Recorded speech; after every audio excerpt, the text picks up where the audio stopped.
Shalom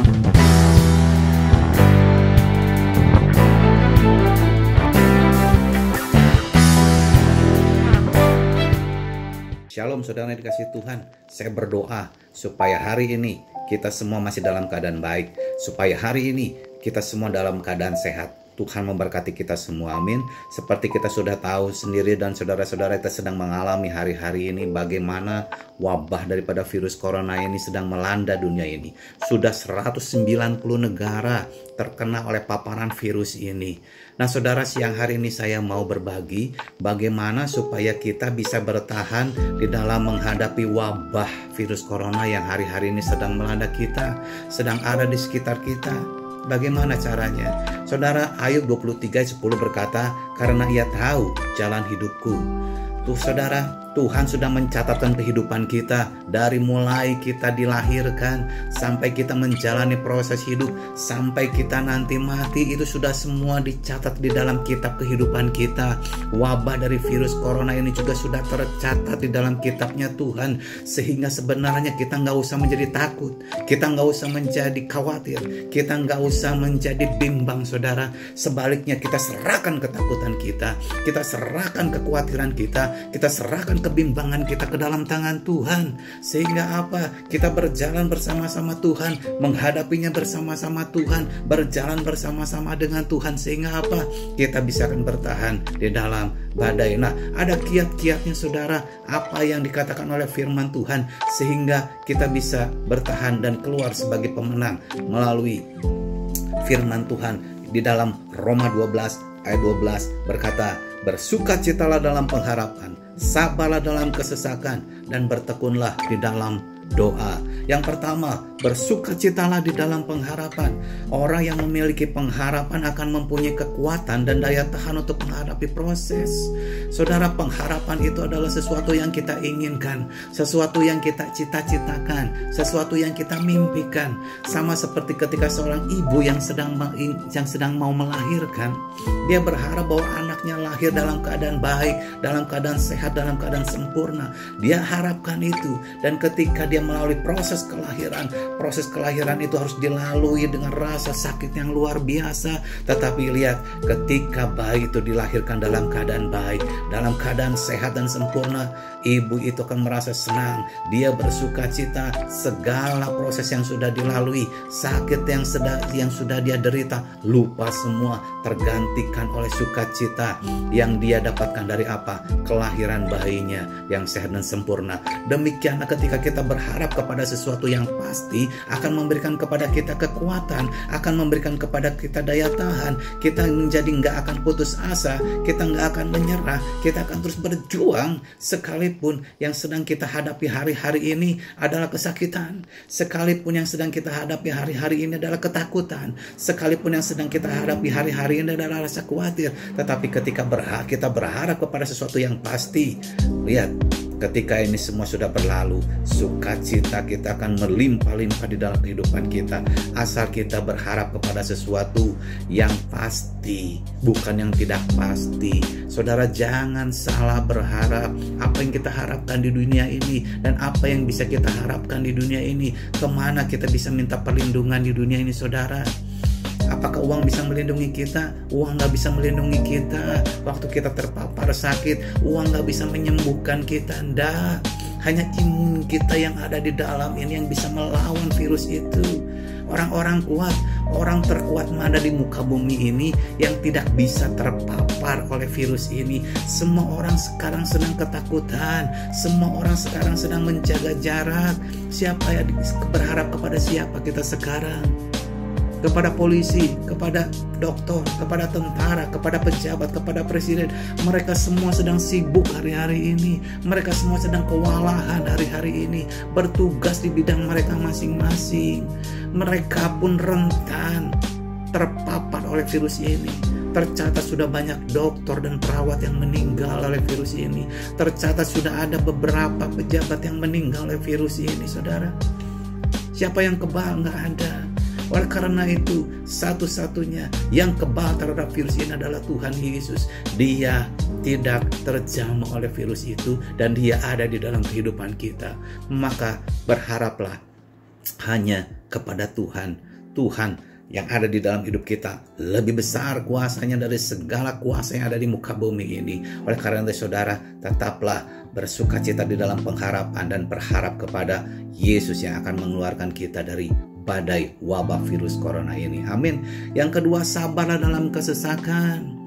Hari-hari ini saya juga merasakan begitu sesak, tinggal terus di rumah, mengisolasi diri, nggak kemana-mana. Memang udah kesel di rumah terus, tetapi apa yang harus kita kerjakan? Apa boleh buat? Tinggal di rumah aja udah. Kita nggak tahu di luaran sana siapa-siapa yang sudah terpapar, siapa-siapa yang sudah ODP, siapa-siapa yang sudah PDP, kita nggak tahu. Ada sebuah cerita seseorang menyewakan rumahnya, menyewakan tempatnya, yang punya rumahnya sehat, tetapi penyewanya sudah terpapar virus, tapi nggak ada gejala, nggak kelihatan. Selesai sewa, keluar, dibersihin ruangannya, taunya ada virus di situ. Yang nyewanya udah keluar, yang punya rumahnya mati terpapar virus. Saudara, kalau kita mau memaksakan diri karena kita nggak sabar, udah keluar aja, main aja sama teman kita lagi, emang kita tahu teman kita nggak terpapar. Makanya saudara, sabar aja, udah sabar di rumah aja, kumpul sama istri sama anak-anak. Kita harus tahu sebagai orang yang memiliki kesabaran, kesabaran pasti akan membuahkan hasil. Kita percaya di dalam nama Yesus bahwa wabah ini akan segera berlalu. Wabah ini akan segera berakhir dalam nama Tuhan Yesus. Yang percaya katakan amin. Sabar dalam kesesakan akan memperoleh hasil yang maksimal. Yang ketiga yang harus kita lakukan adalah bertekunlah di dalam doa. Orang yang berdoa percaya bahwa Tuhan itu ada dan mendengar doa. Yang percaya katakan amin. Tuhan ada, Dia mendengar setiap doa-doa kita. Dan orang yang berdoa tahu bahwa apa yang didoakannya tidaklah sia-sia. Dan orang yang berdoa percaya bahwa ada kuasa di dalam doa. Saudara percaya? Hari-hari ini Tuhan sedang bekerja. Dia sedang menjamah, sedang memberikan kesembuhan, sedang memberikan penghiburan, sedang memberikan kekuatan kepada mereka-mereka yang sedang sakit. Saudara dengar kesaksian-kesaksian mereka yang sudah disembuhkan. Mereka katakan puji Tuhan. Tuhan sudah menyembuhkan dia. Tuhan sudah menjamah dia. Itu karena apa? Itu karena ada kita-kita yang berdoa. Oleh karena itu saudara, jangan pernah berhenti berdoa untuk mereka yang sedang sakit dan berjuang untuk sembuh. Jangan pernah berhenti berdoa untuk mereka yang sudah statusnya ODP, yang sudah statusnya PDP. Jangan pernah berhenti berdoa buat mereka, agar mereka diberikan penghiburan, agar mereka diberikan sukacita di dalam kehidupannya, dan mereka memiliki imun yang kuat. Dan dengan imun yang kuat itu mereka boleh mengalahkan virus yang ada di dalam tubuhnya itu. Jangan pernah berhenti berdoa untuk para medis dan dokter-dokter yang merawat mereka. Berdoakan mereka supaya sekalipun mereka bersentuhan langsung dengan pasien virus corona ini, kita berdoa perlindungan Tuhan nyata atas mereka dan mereka tidak tertular oleh virus corona ini. Amin. Doakan mereka saudara-saudara, karena hari-hari ini Tuhan sedang bekerja. Dan kita harus terus beriman berkata, semakin hari akan semakin banyak orang yang disembuhkan, dan semakin hari akan semakin banyak orang yang disembuhkan, dipulihkan, dan semakin hari akan semakin sedikit orang yang sakit. Itu kita imani, itu kita katakan setiap hari di dalam nama Tuhan Yesus Kristus. Amin. Ada kuasa di dalam doa. Ketika kita bersepakat bersama-sama, semakin hari akan semakin banyak yang sembuh, semakin hari akan semakin sedikit yang sakit. Percaya itu akan terjadi karena kita sepakat. Dua orang sepakat di dunia ini, apapun yang diminta akan dikabulkan oleh Tuhan. Saudara, inilah waktunya. Mari kita bangun mesbah keluarga, saudara. Ini kesempatan yang biasanya suami istri kerjanya beda kantor. Hari-hari ini kesempatan bertemu terus di rumah. Yang biasanya anak-anak sudah main terus keluaran. Hari-hari ini kesempatan untuk berkumpul di rumah. Mari kita berdoa. Dan apa yang kita kerjakan di dalam mesbah ini, saudara, naikkan pujian penyembahan kepada Tuhan sebagai korban bakaran di hadapan Tuhan. Senangkan Dia dengan pujian penyembahan kita. Dan saya percaya ketika Tuhan disenangkan dengan pujian penyembahan yang baunya harum di hadapan tahta kudusnya, Tuhan pasti akan bermurah hati atas kehidupan kita. Yang kedua, doa. naikkan doa, naikkan pendamaian sebagai korban keselamatan di hadapan Tuhan. Mari perdamaikan diri kita dengan Tuhan, perdamaikan anak istri kita dengan Tuhan, perdamaikan orang tua dan saudara-saudara kita dengan Tuhan, perdamaikan gereja dengan Tuhan, perdamaikan orang-orang yang sedang sakit dengan Tuhan, perdamaikan kota Bandung dengan Tuhan, perdamaikan Jawa Barat dengan Tuhan, perdamaikan bangsa Indonesia dengan Tuhan, perdamaikan bumi ini dengan Tuhan. Saudara, minta pendamaian kepada Tuhan dan Tuhan pasti akan mendengar doa kita. Yang ketiga, apa yang kita kerjakan? Baca dan renungkan firman Tuhan. Saudara, renungkan firman Tuhan, baca firman Tuhan, karena firman Tuhan mengandung banyak janji. Waktu kita baca firman Tuhan dan dia berkata sesuatu kepada kita, itulah harapan kita.